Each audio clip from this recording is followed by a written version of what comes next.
Good morning, my brothers and sisters. Welcome to episode 46 of Be With Me. We're looking at different wrinkles of the crucifixion, and we're going to look at a passage in Luke chapter 23 today.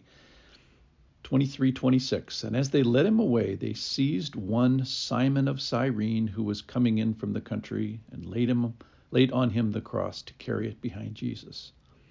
And there followed him a great multitude of people and of women who were mourning and lamenting for him.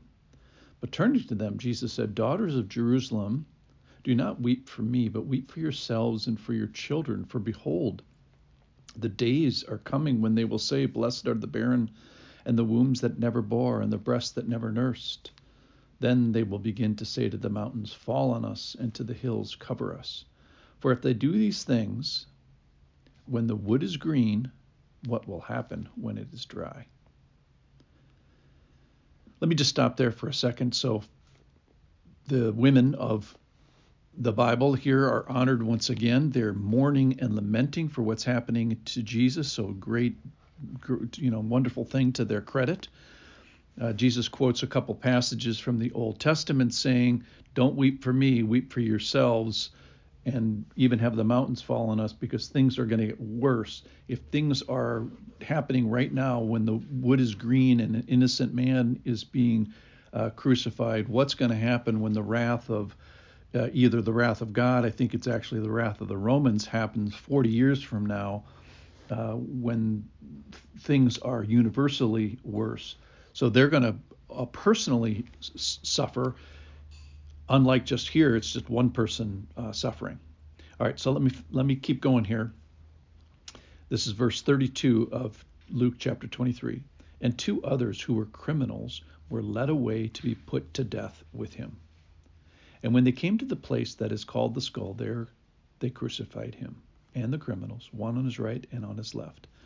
And Jesus said, "Father, forgive them, for they know not what they do." And they cast lots to divide his garments. And then verse 36 says, the soldiers also mocked him. All right, so I wanted to talk about, first of all, crucifixion is used as a synonym here, the words put to death. So crucifixion is a one-way road. No one ever, survived crucifixion. It was a one-way trip to death. It was just a matter of time before you die. And the verse that I really wanted to focus in on here is Jesus's first words. He says 7 things from the cross. This is the first one. This is where he asks the Father. So he addresses the Father, and intercedes and says, "Forgive them, for they know not what they do." And this fulfills a prophecy from Isaiah 53, verse 12, which says, "Yet he bore the sins of many, and he makes intercession for the transgressors." So here, that Jesus making intercession for the transgressors, this is actually happening. And so who are these transgressors? Who is it that Jesus is saying, forgive them? Is it Judas? Is it Caiaphas? Is it Pilate? Certainly, I think it's the execution squad, the people that are around him that are crucifying him. And that becomes important later in the story, because at least one of them becomes a believer, the centurion, the guy that's in charge of this death squad. So Acts 13:17 says that the Jews acted in ignorance. And if they would have understood, this is from 1 Corinthians 2:8, if they had understood it, they would have not crucified the Lord of glory. You could say the same thing about the soldiers. If they would understand that this was the Son of God, they never would have done this. So I wanted to get to this passage about the act of kindness that Jesus does while he is being tortured. So he's being crucified, nails are being driven into him, he's already been beaten, and not just in a just judicial sort of a way. They are making fun of him, they are mocking him, they're mocking him as a king. And we find here that the soldiers, even these soldiers, the crucifixion squad, are mocking him now. So the whole world is turning against him. So I wanted to go to this passage about this crazy upside down world that the Lord asks us to participate in.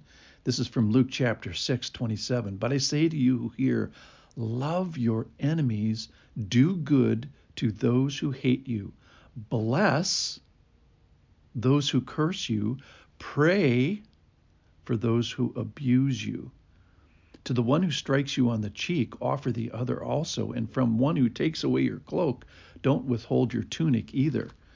So this is this crazy upside down world that the Lord asks us to participate in. And how does he ask us? Well, he's asking us by words here in Luke chapter 6, but he's going to ask us to participate in it by his actions at the crucifixion. So let me finish up with Luke chapter 6. But love your enemies and do good and lend, expecting nothing in return, and your reward will be great, and you will be sons of the Most High. For he, now listen to this. This is what God is describing himself. For he is kind to the ungrateful and the evil. So this is a characteristic of God. He is kind to the ungrateful and the evil. And then verse 36, be merciful even as your Father is merciful. So then he calls out to us, is do what I do, be like me. And we see this in no better place in history than this moment, and probably with this exact prayer. Verse 34, and Jesus said, Father, forgive them. So these people are just abusing him and torturing him.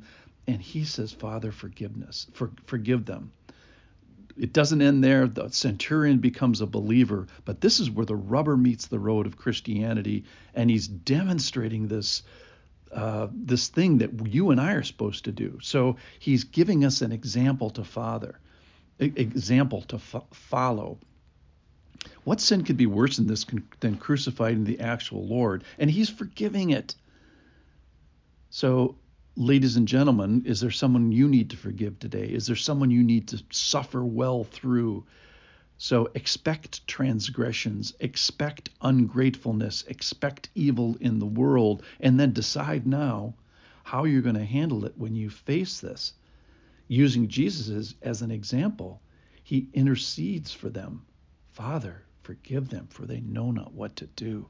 Oh, Jesus, you are the most wonderful example because you are kind to the ungrateful and the evil. May we do the same. Thanks for listening. See you tomorrow.